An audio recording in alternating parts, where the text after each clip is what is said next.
నేను ఈరోజు Bible Sunday కాబట్టి ఒకసారి మీ బైబిల్ చూపిస్తారా? నాకు చూపించండి, పైకి చూపించండి. అందరి చేతిలో బైబిల్ ఉన్నాయా? ఈరోజు స్పెషల్ బైబిల్ సండే కాబట్టి బైబిల్ ఉండాలి. మా నాన్నగారు కొన్నిసార్లు చెప్తూ ఉంటారు, మన వైజాగ్లో లేకపోతే ప్రాంతాల్లో పప్పుచారు చేస్తారు కానీ ఏముండదు.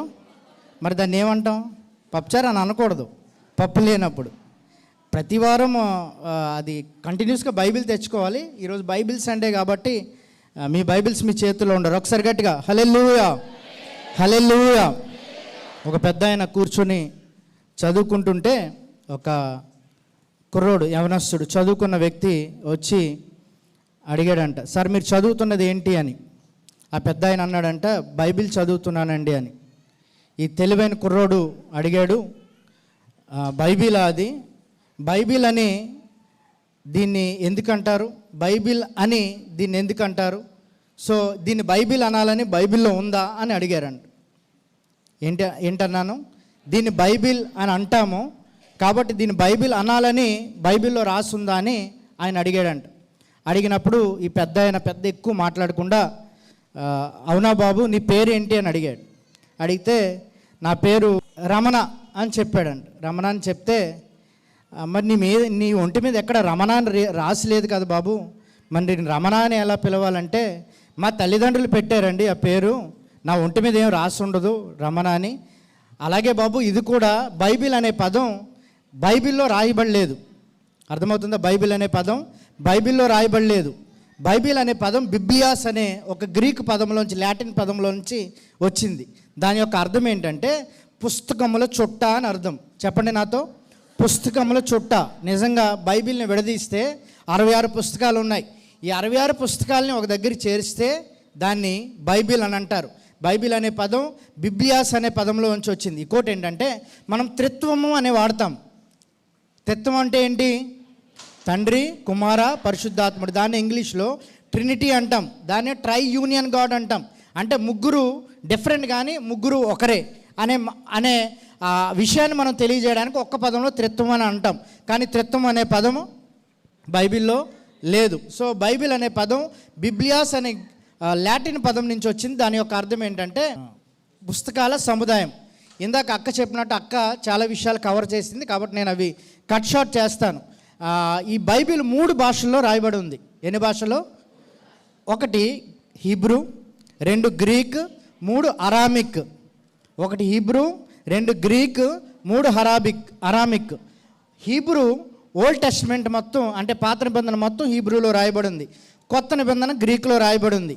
పాత నిబంధన ఎందుకు హీబ్రూలో రాయబడిందంటే, పాత నిబంధన టైంలో ఎవరైతే రాశారో వాళ్ళందరూ ఏమంటారు, యూదా జనాంగానికి సంబంధించిన విషయాలే ఎక్కువ రాయబడ్డాయి. ధర్మశాస్త్రం కానీ లేకపోతే ప్రవక్త గ్రంథాలు కానీ అవన్నీ యూదులకు సంబంధించిన పుస్తకాలు కాబట్టి వాళ్ళ టార్గెట్ మొత్తం ఎవరు? యూదులే. కాబట్టి యూదుల యొక్క భాష ఏంటి? హీబ్రూ. కాబట్టి పాత నిబంధన మొత్తం హీబ్రూలో రాయబడి ఉంది. మరి కొత్త నిబంధన ఎందుకు గ్రీకులో రాయబడి ఉందని మనం ఆలోచన చేసినట్లయితే, కొత్త నిబంధన సమయానికి, అంటే యేసుక్రీస్తు పుట్టక ముందు లేదా 100-400 సంవత్సరాల క్రితంకే అలెగ్జాండర్ ప్రపంచాన్ని ఆక్రమించుకోవడం లేదా ప్రపంచాన్ని తను స్వాధీనపరచుకోవడం, ఈవెన్ ఇండియా, పాకిస్తాన్ వరకు రావడం వల్ల గ్లోబలైజేషన్ అప్పుడే స్టార్ట్ అయింది. అంటే ఒక వ్యక్తి ఒక చోటు నుంచి ఇంకో చోటుకు వెళితే అక్కడ వెళ్ళినప్పుడు ఆ కొత్త భాష నేర్చుకుంటాడు, కొత్త అలవాట్లు నేర్చుకుంటారు. మన చర్చిలో గ్లోరీ ఉంది, మీ అందరికీ తెలుసు, చిన్నపిల్లల సండే స్కూల్ టీచరు. తను ఇప్పుడు మాట్లాడుతుంటే మనకు వెస్ట్ గోదావరి అమ్మాయితో మాట్లాడినట్టు మనకు అనిపిస్తుంది. ఎందుకు? 1-2 సంవత్సరాలు 3 సంవత్సరాలు అక్కడికి వెళ్ళుంది, అక్కడ యాస మొత్తం వచ్చేసింది. అలాగే ఈ గ్రీకు వాళ్ళు అనేక సామ్రాజ్యాలని వారు ఏమంటారు కాంకర్ చేసుకున్న తర్వాత ప్రయాణాలు కొనసాగిస్తున్నప్పుడు అనేక మంది అనేక చోట్ల ఉండిపోయినప్పుడు గ్రీకు నేర్చుకోవడం, గ్రీకు ఆ రోజుల్లో వరల్డ్లో మాట్లాడే భాష అవ్వడం వల్ల ఎక్కువ మందిని రీచ్ అవ్వడానికి, రాజభాష ఎక్కువ మందిని రీచ్ అవ్వడానికి, ఒకవేళ కొత్త నిబంధన కూడా హీబ్రూలో రాస్తే కేవలం యూదులు మాత్రమే చదువుకుంటారు, సువార్త అందరికీ అందాలి కదా, అందరికీ వెళ్ళి నా యొక్క సువార్తను ప్రకటించండి అని దేవుడు చెప్పాడు. కాబట్టి ఈ యొక్క గ్రంథాలు గ్రీకులో ఉంటే అనేక మంది చేరుకోవడం అవ్వదు కాబట్టి వాటిని హీబ్రూలో ఉంటే కాబట్టి గ్రీకులో రాయాలని వాటిని గ్రీకులో రాశారు. కొన్ని భాగాలు కొన్ని భాగాలు, కొన్ని అధ్యాయాలు మాత్రం అరామిక్లో ఉన్నాయి. అయితే అరామిక్లో ఉన్న కొన్ని మీకు భాగాలు కానీ వచనాలు కానీ మీకు చెప్తాను. దాంట్లో ఒకటి ఏంటంటే మెనే టేకెల్ ఓ ఫార్సిస్. అది ఎక్కడ ఉంటుందో చూడండి ఒకసారి, బైబిల్ మీరు వీలైతే తీయండి. చూడండి, దానియేలు 5వ అధ్యాయం 24వ వచనం. అక్కడ బెల్తషజరు భయంకరమైన పనిలో ఉంటాడు. ఏంటి ఆ పని అంటే, వారు ఆనందించడానికి ఏమంటారు, చర్చిలో లేకపోతే మందిరంలో ఉన్న ఉపకరణాలని, బంగారు పాత్రలని, గ్లాసులని, లేకపోతే మిగతా వస్తువులు తెచ్చి వాళ్ళు దాంట్లో ద్రాక్షారం పోసుకొని, ఒక రకంగా చెప్పాలంటే మందు పోసుకొని ఎంజాయ్ చేస్తూ తాగుతున్నారు. అంత మైమర్చిపోయి ఉన్న పరిస్థితుల్లో ఒక చెయ్యి వచ్చి గోడ మీద ఒక మాట రాస్తుంది. ఏంటి ఆ మాట అంటే, మెనేల్ టేకెల్ ఓ ఫారసిస్. ఈ యొక్క మాట అరామిక్లో రాయబడి ఉంది. కాబట్టి అరామిక్ భాష తనకు అర్థం కానప్పుడు డానియేల్ వచ్చి ఆ మాటను చదవడం, దాని అర్థం చెప్పడం అనేది మీరు అక్కడ చూస్తారు. ఇంకొకటి ఏంటంటే చూడండి, అది ఆ మాట ఎక్కడ ఉంటుందంటే మాథ్యూ 27:46. చూడండి, ఏలి ఏలి లామా సబక్తిని. ఈ మాట కూడా అరామిక్లోనే ఉంటుంది. ఈ మాట అరామిక్లో ఉంది. ఈ మాటను పలికింది ఎవరో చెప్పగలరా? చెప్పండి. యేసుక్రీస్తు వారు అప్పటి వరకు వేరే భాషలో ఉండి మాటను అలా ఎందుకు పలికారంటారు? నేను ఒక చిన్న ఎగ్జాంపుల్ చెప్తాను. చాలామంది ఆస్ట్రేలియా వెళ్ళి, అమెరికా వెళ్ళి కొంచెం స్టైల్ పోతూ ఉంటారు. అప్పటి వరకు చాక్లెట్ అనేవాళ్ళు చాక్లెట్ అంటారు, అప్పటి వరకు చింపాంజీ అనేవాళ్ళు జింబాంజీ అంటారు. అంటే కొంచెం భాష మార్చి మాట్లాడే ప్రయత్నం చేస్తారు. అంటే కొంచెం స్టైల్ పోయే ప్రయత్నం చేస్తూ ఉంటారు. అయితే ఒకసారి ఎడ్వర్డ్ విలియం గారు అంటారు, మీరు నా దగ్గర ఎక్స్ట్రాలు చేయకండి. ఏం చేయొద్దు? మీరు ఎక్స్ట్రాలు చేయొద్దు. మీ కళలు దేంట్లో వస్తాయి? మీ కళలు ఇండియన్స్కి. మీ కళలు ఏ భాషలో వస్తాయి?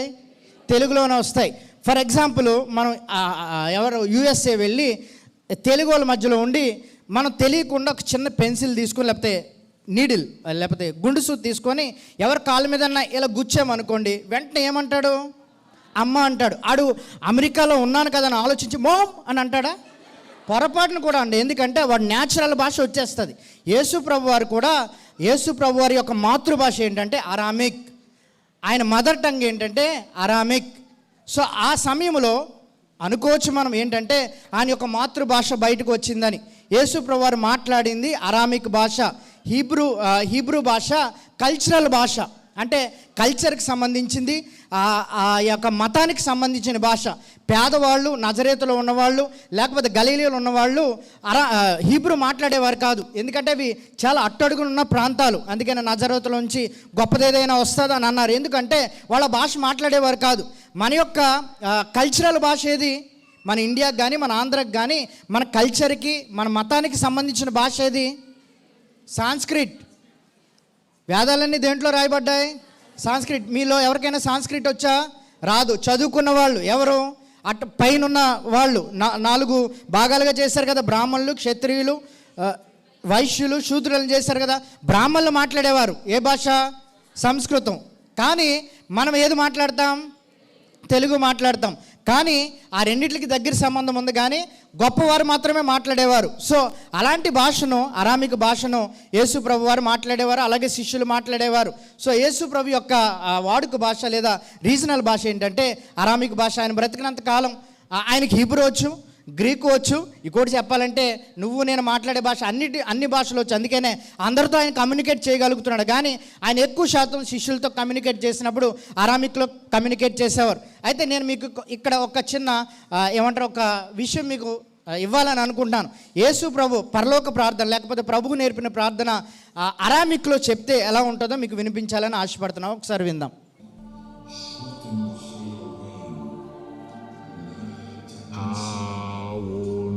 שמיה נתקדש שמך תפה מלכותך נחווה סויאנה בקנדה שמיה הפרעה העולם לחמה סומקנן יאומנה రోమాలన్నీలో నుంచున్నాయి కదా. ఒకవేళ నిజంగా యేసు ప్రభు వారు ఆ ఒలివ కొండకు వెళ్ళి మేబీ ఈ ప్రార్థన రోజు చేసేవారేమో, చేసుండుంటే ఇలాగే ఉంటుందని నేను ఊహిస్తున్నాను. ఈ అరామిక్ లాంగ్వేజ్ని ఇప్పటి వరకు దాన్ని కాపాడాలని కాపాడాలనే ప్రయత్నం వారు చేస్తున్నారు. అరామిక్ లాంగ్వేజ్ని అనేక మంది ఇది నేర్చుకునే ప్రయత్నం కూడా చేస్తున్నారు. ఇంకా కొంచెం నేను ముందుకు వెళ్తాను. హీబ్రూ, గ్రీక్, అరామిక్ ఈ 3 భాషల్లో బైబిల్ రాయబడిందని నేను చెప్పాను. అయితే ఈ బైబిల్లో ఎన్ని పుస్తకాలు ఉన్నాయి? టోటల్ 66. కానీ ఈ 66 కాకుండా ఒక 14 పుస్తకాలు బైబిల్కి బయట ఉన్నాయి. వాటిని ఏమంటారంటే అపోక్రిఫా అంటారు. ఏమంటారు? అపోక్రిఫా. వీటిని కూడా సీక్రెట్ ఎస్సే అంటారు. అంటే చాలా విలువైన గ్రంథాలుగానే పరిగణిస్తారు. కానీ బైబిల్ని క్యానన్ చేసినప్పుడు, క్యానన్ అంటే మెజరింగ్ రాడ్ అంటారు, కొలత కర్ర లేకపోతే స్కేల్ అంటారు. అంటే ఈ బైబిల్లో ఈ పుస్తకాలు ఉండాలి అని ఆలోచన చేసి పెద్దలు బైబిల్లో ఈ పుస్తకాలు చేర్చినప్పుడు కొన్ని ఆ యొక్క కొలతకి సరిపోలేదు. ఆ కొలతకి సరిపోని వాటిని బయట పెట్టారు. వాటిని చదువుకోవచ్చు కానీ పరిశుద్ధ గ్రంథంలోకి రావాల్సినంత మార్కులు ఆ పుస్తకాలు సంపాదించుకోలేదు. సో ఆ పుస్తకాలని, ఆ 14 పుస్తకాలను ఏమంటారంటే అపోక్రిఫా అంటారు. ఇవన్నీ మీరు తర్వాత గూగుల్లో సెర్చ్ చేయండి. అయితే అపోక్రిఫాలో ఉన్న పుస్తకాలు ఏంటి అని మీరు ఆలోచన చేసినట్లయితే అపోక్రిఫాలో ఉన్న పుస్తకాలు మన బైబిల్లో ఉండవు. కానీ మీలో ఎవరైనా రోమన్ క్యాథలిక్ నుంచి రక్షింపబడిన వాళ్ళు, లేకపోతే రక్షింపబడిన కాదు, అటు నుంచి ఇటు వచ్చిన వాళ్ళు, ప్రొటెస్ట్ చేసి ఇటు వచ్చిన వాళ్ళు, రోమన్ క్యాథలిక్ నుంచి వాళ్ళది ప్రొటెస్ట్ చేసి వచ్చిన వాళ్ళనే ప్రొటెస్టాంట్స్ అంటారు. వచ్చిన వాళ్ళు మీ దగ్గర బైబిల్ ఉంటే ఆ బైబిల్ మీరు ఓపెన్ చేస్తే ఇది రోమన్ క్యాథలిక్ బైబిల్ నా దగ్గర ఉంది. సో ఈ ఇండెక్స్లో మీకు ఆ పుస్తకాలన్నీ కనపడతాయి. వీలైతే నేను చదవమంటే చదువుతాను. చూడండి, సమూయేలు మొదటి గ్రంథం, సమూయేలు 2వ గ్రంథం, రాజుల మొదటి గ్రంథం, రాజులు 2వ గ్రంథం, రాజుల దినచర్య మొదటి గ్రంథం, ఇది ఎక్స్ట్రా ఉంది, రాజుల దినచర్య 2వ గ్రంథం, ఎజ్రా, నెహెమ్యా, తోబీతు, యూదీతు, ఎస్తేర్, యోబు, కీర్తనలు, సామెతలు, ఉపదేశకుడు, ప్రసంగిక ఉపదేశకుడు అని ఉంటుంది, సొలొమోను జ్ఞాన గ్రంథం, ఇది వేరేది, సిరాపుత్రుడైన యేసు జ్ఞాన గ్రంథం, నెక్స్ట్ బారూకు,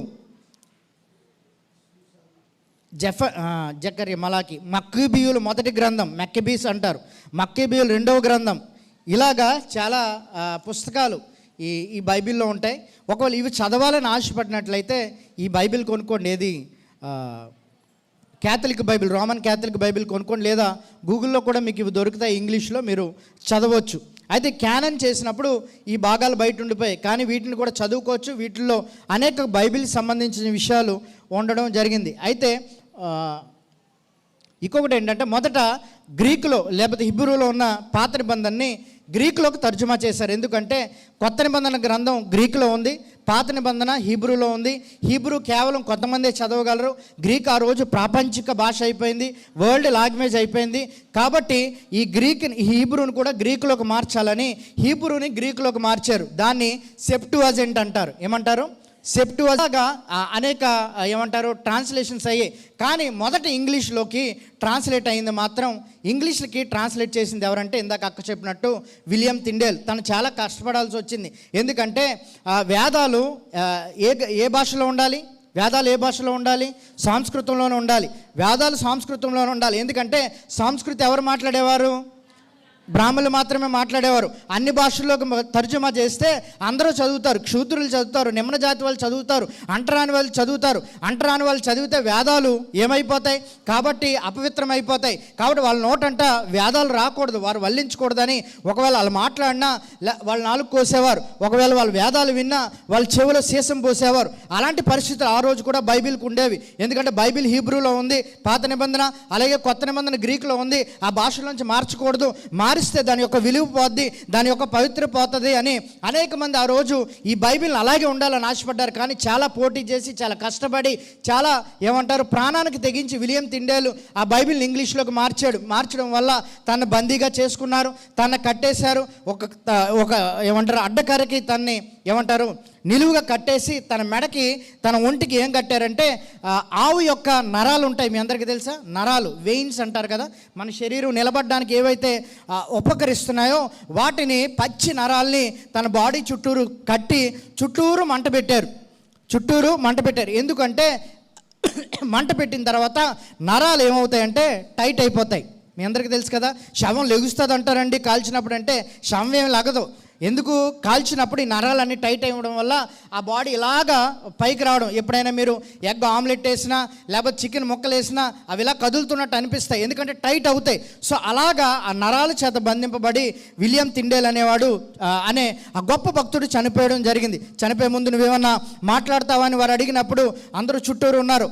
ఒక ప్రార్థన మాత్రం చేశాడు, ఏంటంటే ఈ రాజు యొక్క కళ్ళు తెరువు ప్రభువా అని అతను ఆ మాటని చనిపోవడం జరిగింది. వారి ప్రాణ త్యాగం వల్లే ఈరోజు మనం బైబిల్ ఈ రీతిగా మనం చూడగలుగుతున్నాం. సో విలియం తిండేల్ పూనుకోవడం వల్ల బైబిల్ ఇంగ్లీష్లోకి వచ్చింది.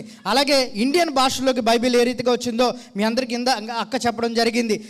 ఆ రోజుల్లో అనేక మంది స్పాన్సర్ చేసేవారు మిషనరీని, కానీ విలియం కేరీకి ఎవరు స్పాన్సర్ చేయలేదు కాబట్టి ఇండియా వచ్చి తాను పోషించుకోవాలంటే ఏదో పని చేసుకోవాలి కాబట్టి తను కాపులర్ కాబట్టి చెప్పులు కుట్టుకునే పని చేస్తూ సాంస్క్రిట్ నేర్చుకుని, హిందీ నేర్చుకుని, దాని యొక్క వ్యాకరణలు నేర్చుకొని, ఈవెన్ మన బైబిల్ లాంగ్వేజెస్ కాకుండా ఒకవేళ బైబిల్ యొక్క గొప్పతనం తెలియాలంటే భగవద్గీతలో ఏముందో సామాన్యుడికి తెలియాలి, వేదాల్లో ఏముందో సామాన్యుడికి తెలియాలి, లేకపోతే పురాణాలు ఏం చెప్తున్నాయో సామాన్యుడికి తెలియాలి. కాబట్టి వాటిని కూడా తెలుగులోకి అనువదించి ఇచ్చినప్పుడు బైబిల్ అలాగే వేదాలు సామాన్య తెలుగులో చదివినప్పుడు ఏది గొప్పదో అర్థమవుతుందని అతను ఆ చెప్పులు కొట్టుకుంటూనే అతనితో పాటు తన ఫ్రెండ్స్ మార్ష్మెన్ అండ్ వార్డ్ అనే ఇద్దరు, వారితో కలిపి తన బైబిల్ అనేక ముద్రలు చేయడం లేదా అనేక భాషల్లో తను తర్జుమా చేయడం అనేది ఇండియాకి బైబిల్ మనం చదువుకోవడానికి తన అవకాశం కల్పించాడు. ఒకసారి విలియం కేరీ గారిని బట్టి కూడా ఒకసారి గట్టిగా హల్లెలూయా చేద్దాం. హల్లెలూయా. అయితే తెలుగు బైబిల్ గురించి లేకపోతే దాని ట్రాన్స్లేషన్ గురించి నేను 2 మాటలు అని అనుకుంటున్నాను. ఇంకోటి ఏంటంటే తెలుగు బైబిల్ ట్రాన్స్లేషన్ గురించి మాట్లాడాల్సి వస్తే మనం వైజాగ్లో అందరం కాలర్ ఎగరేయాలి. ఎందుకంటే తెలుగు బైబిల్ యొక్క తెలుగు ట్రాన్స్లేషన్ మన వైజాగ్లోనే జరిగింది. హల్లెలూయా చెప్దాం. హల్లెలూయా. హల్లెలూయా. సుబ్బరాయర్ అనే వ్యక్తి టిప్పు సుల్తాన్ మిలిటరీలో అకౌంటెంట్గా పనిచేసేవాడు. టిప్పు సుల్తాన్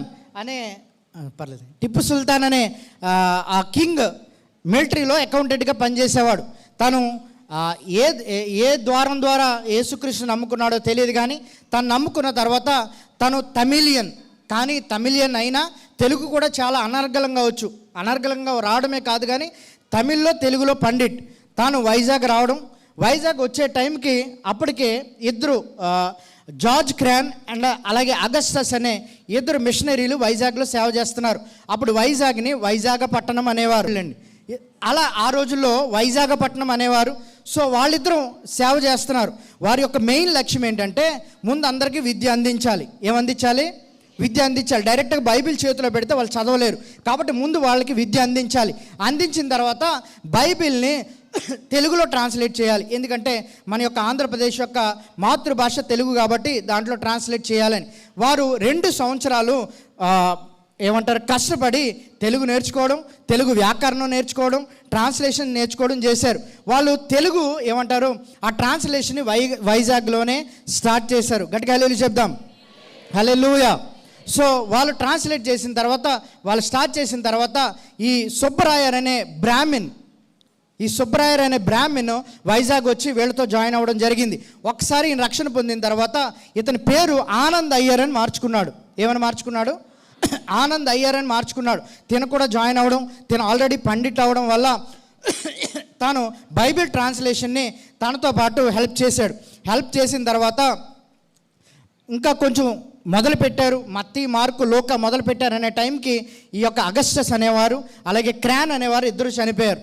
అయితే మత్తీ, మార్కు, లూకా అనేవి ట్రాన్స్లేట్ చేశారు. సో ఆ 3 భాగాలే ట్రాన్స్లేట్ చేశారు కాబట్టి ఆ 3 భాగాలని ఈ ఆనంద్ అయ్యర్ అనే వ్యక్తి ఎక్కడికి పట్టుకెళ్ళాడంటే విలియం కేరీ దగ్గర పట్టుకెళ్ళి ఆయన సహాయంతో మిగతా బైబిల్ని అంతా కంప్లీట్ చేయడం జరిగింది. ఈయన గుర్తుగా ఈ ఆనంద్ అయ్యర్ అనే ఆయన గుర్తుగా మన విశాఖపట్నంలో ఒక చర్చిని కూడా స్థాపించారు. ఆ చర్చ్ పేరు ఏంటంటే లండన్ మిషన్ చర్చ్. ఒకసారి చూపెడతారా? ఇది జగదంబాలో ఉంటుంది, జగదంబ ఏరియాలో ఉంటుంది. వీలైతే చూడండి, లండన్ మిషన్ చర్చ్ అని మీరు గూగుల్ చేస్తే అది దొరుకుతుంది. ఆ ప్రాంతంలోనే తెలుగు బైబిల్ యొక్క ట్రాన్స్లేషన్ అనేది స్టార్ట్ అయింది. ఆనంద్ సుబ్బరాయర్ లేదా మిగతా క్రాన్, అగస్టస్ అనే ఆ వ్యక్తులు చేశారు. అయితే ఈ చర్చ్ యొక్క ఇంకో చిన్న మహత్యం లేదా స్పెషాలిటీ ఏంటంటే ఆ చర్చికి టవర్ ఉంది కదండి, ఆ టవర్కు ఉన్న గంటకి లేకపోతే ఆ గంటకి ఈ ఆనంద్ రాయర్ సుబ్బరాయర్ లేకపోతే ఆనంద్ అయ్యర్ సుబ్బరాయర్ అనే వ్యక్తి యొక్క పేరు పెట్టడం జరిగింది. ఆనంద్ సుబ్బరాయర్ అనే వ్యక్తి పేరు పెట్టడం జరిగింది. సో విశాఖపట్నంలో ఉన్న మనము ఈ తెలుగు బైబిల్ ట్రాన్స్లేషన్కి మనమే పునాది అవ్వడం ఎంత సంతోషం. ఒకసారి గట్టిగా హల్లెలూయా చెప్దాం, హల్లెలూయా చెప్దాం, హల్లెలూయా. అయితే నేను ఇంకో మాట మర్చాను. బైబిల్ దేని మీద రాయబడిందని, జంతు చర్మాల మీద రాయబడి ఉంది, పార్చ్మెంట్ మీద రాయబడి ఉంది, అలాగే మెటల్ షీట్స్ మీద కూడా రాయబడి ఉంది.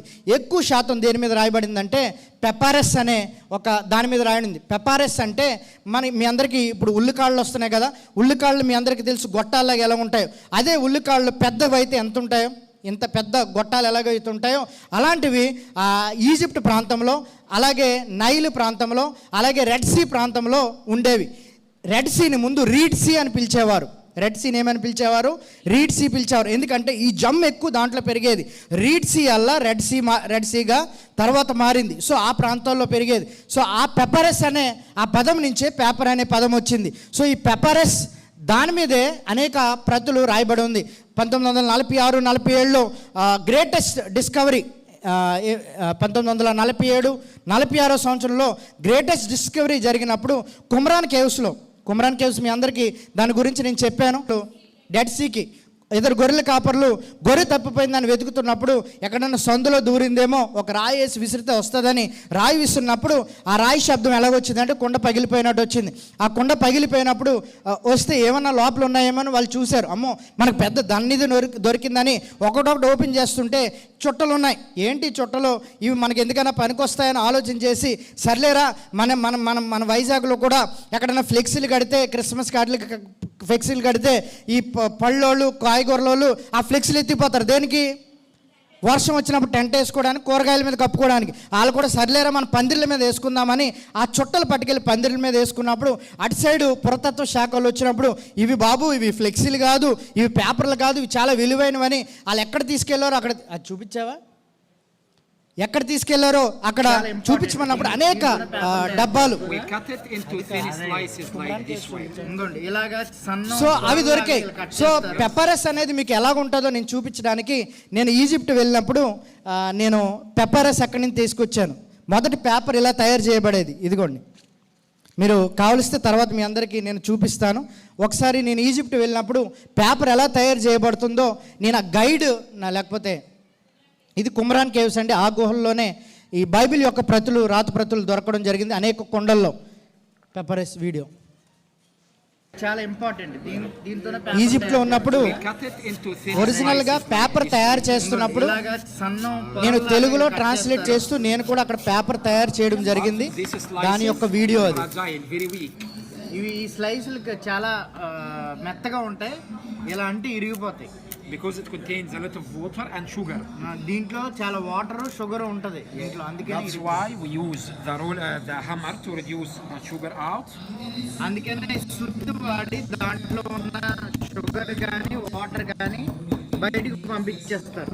And the rolling pin to make it flexible. మనం చపాతీ చేసుకునే కర్ర లాంటిది వాడతారు. In India use it for chapati. అంటే మన వాళ్ళకి అర్థం కావడానికి చపాతీ అన్నాను. ఏవైతే చూడండి, ఏవైతే ఆ రీడ్లోంచి తీసారో వాటిని చపాతీ కర్రతో అలా చేసినప్పుడు దాంట్లో ఉన్న వాటర్ అంతా వస్తుంది. వాటిని మ్యాట్ లాగా అల్లుతారు. అల్లి వాటర్లో నానబెట్టి దాని కింద పెట్టినప్పుడు సుమారు 6 రోజులకి ఈ యొక్క పేపర్ తయారవుతుంది. ఈ యొక్క పేపర్ తయారవుతుంది. దీని మీద బైబిల్ యొక్క రాత ప్రతులు ఎక్కువ అనేకం దీని మీద దొరికాయి. ఒక తర్వాత మీకు వాట్సాప్లో షేర్ చేస్తాను నేను. చాలా విషయాలు ఉన్నాయి కానీ నేను ఇక్కడితో ఆపుతాను. ఇవన్నీ మీకు ఎందుకు తెలియజేశానంటే ఎన్నో కష్టాలు పడి లేకపోతే ఎంతోమంది ప్రాణ త్యాగం చేస్తేనే కానీ బైబిల్ మన చేతికి రాలేదు. ఈరోజు మనం దేవుని వాక్యాన్ని మనం చదవగలుగుతున్నామంటే అనేక మంది ప్రాణ త్యాగం చేశారు.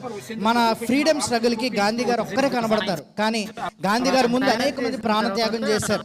మనకు తిండేలు గారు ఒక్కరే కనబడతారు, లేదా ఇక్కడ ఉన్న ఆనంద్ రాయర్ కానీ లేకపోతే మిగతా వాళ్ళు కనబడతారు. కానీ అనేక మంది ట్రాన్స్లేషన్ పూనుకుని నమ్ముకొని తమ ప్రాణాలు కోల్పోయిన వాళ్ళు ఉన్నారు. ఇందాక అక్క చెప్పినట్టు ఈ యొక్క బైబిల్ మనకు 180 రూపాయలకి 200కి పొరపాటును కూడా రాదు. ఒక డైరీ కొంటే మీకు అది 300-400 రూపాయలు ఉంటుంది. మనం డొనేషన్స్ చేస్తున్నాం బైబిల్ సొసైటీకి. ఆ డొనేషన్స్ అన్నీ వాళ్ళు తీసుకొని బైబిల్ 700-800 రూపాయల కాస్ట్ ఉంటే, అంత డబ్బులు ఉంటే అనేక మంది కొనరని, అంతమందికి వాక్యం రీచ్ అవ్వాలని ఆ డబ్బులు వారు దానికి పెట్టుబడిగా పెట్టి ఒక బైబిల్ 180కి 200కి ఇచ్చే ప్రయత్నం చేస్తున్నారు. ఇందాక అక్కికో మాట చెప్పింది, నేను ఒక వీడియోలో కూడా చెప్పాను. క్షామం కలుగుతుంది. ఏ క్షామం అంటే అది తిండి లేకపోవడం వల్ల వచ్చే క్షామం కాదు, దేవుని వాక్యం దొరకదనే క్షామం. సో కల్తీ వాక్యం వస్తుంది, అలాగే ఈ వాక్యం కూడా దొరకపోవచ్చు. సో అలాంటి పరిస్థితుల్లో మనం ఉండే రోజులు ఉన్నాయి. కాబట్టి ఈ వాక్యాన్ని ప్రేమించండి. ఇంకో మాట చెప్తాను. 8 సంవత్సరాలకి రాజైన యోషియా 8 సంవత్సరాలకే రాజు అయ్యాడు. సో తన జ్ఞానం లేదు, ఎలాగ రాజుగా ఉండాలో, ఎలాగ రాజ్యాన్ని నడిపించాలో, ఎలాగ ముందుకు వెళ్ళాలో, లేకపోతే ఏది మంచి ఏది చెడో తెలియాలో తనకు తెలియదు, నిజంగానే తెలియదు. కానీ అలాంటప్పుడు తన తల్లి ఏం చేసిందంటే ధర్మశాస్త్రాన్ని, యాజకులు ఏం చేశారంటే ధర్మశాస్త్రాన్ని తన చేతిలో పెట్టారు. అంటే ఇది చదువుకుంటే మనం నడవలసిన మార్గాల్ని మనం నడిచే విధంగా చేస్తుంది. వెనకాల ఒక వాక్యం ముందు చూడండి. The unfolding of your words gives light. అంటే నీ వాక్యం వెల్లడి అగుడు తోడనే వెలుగు కలుగును. రాత్రి నాకు 2 గంటలకు ఫోన్ వచ్చింది, ఒక అబ్బాయికి బాగోలేదని. నాకు చాలా భయం వేసింది, ఎందుకంటే ఎప్పుడు నేను ఆ పరిస్థితుల్లో లేను. ఎందుకంటే మా నాన్నగారు ఉన్నారు కదా, మా నాన్నగారు చూసుకుంటారు, మా అమ్మగారు చూసుకుంటారని. కానీ మా నాన్నగారు ఫోన్ లిఫ్ట్ చేయడం అవ్వలేదు, వాళ్ళు నాకు డైరెక్ట్గా చేశారు. భయపడుతూనే నేను ప్రార్థన చేస్తున్నాను, ఎందుకంటే డెవిల్ ఎఫెక్ట్ క్లియర్గా కనపడుతూనే ఉంది. సో నేనేం చేయాలి? నేను ప్రార్థన చేస్తే డెవిల్ వెళ్ళిపోద్దా అంటే నాకు వచ్చిన ఆలోచన ఏంటంటే, నేను ఏవో ఉట్టి మాటలు నేను మాట్లాడను.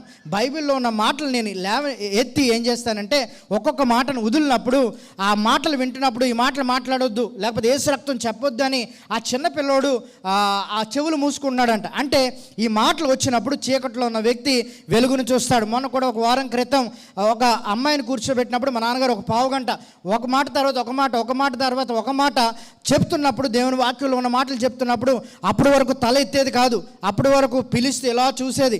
సో సడన్గా తను ప్రశాంతంగా మారిపోవడం, చక్కగా చూడడం, చక్కగా పలకరించడం, ఇవి దేనివల్ల జరిగాయంటే దేవుని యొక్క వాక్కు వలన. కాబట్టి అలాంటి వాక్యాన్ని ప్రేమించేవారుగా మీరందరూ ఉండాలని ఆశపడుతున్నాను. ఇంకో మాట ఏంటంటే, ఇది నాకు పెళ్ళైన టైంలో మా వైఫ్ ఇచ్చిన బర్త్డేకి ఇచ్చిన గిఫ్ట్. ఇది దాని తర్వాత నెక్స్ట్ బర్త్డేకి నాకు ఇచ్చిన బైబిల్ ఇచ్చిన గిఫ్ట్. దాని తర్వాత ఈ బర్త్డేకి ఏమంటారు, నా బర్త్డేకి ఇచ్చిన గిఫ్ట్. సో ఇది అన్నిటికంటే శ్రేష్టమైన గిఫ్ట్. మీరు గిఫ్ట్లు చాలా ఇచ్చుకుంటారు. మీ పిల్లలకి ఏది ఇవ్వాలి? మీ పిల్లలకి చాలామంది సెల్ ఫోన్స్ ఇస్తున్నారు, ఇవ్వండి. కానీ దానికంటే శ్రేష్టమైనది దేవుని వాక్యం.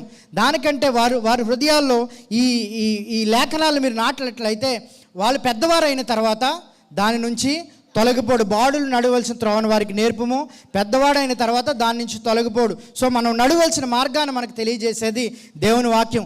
దేవుని వాక్య గొప్పతనాన్ని మీరు తెలుసుకోవాలని, దేవుని వాక్యం పట్ల ఆశ, ప్రేమ, ఆసక్తి కలిగి ఉండాలని ఆశపడుతూ ఈ మాటలు ముగిస్తున్నాను. మీ అందరికీ బైబిల్ సండే శుభాకాంక్షలు.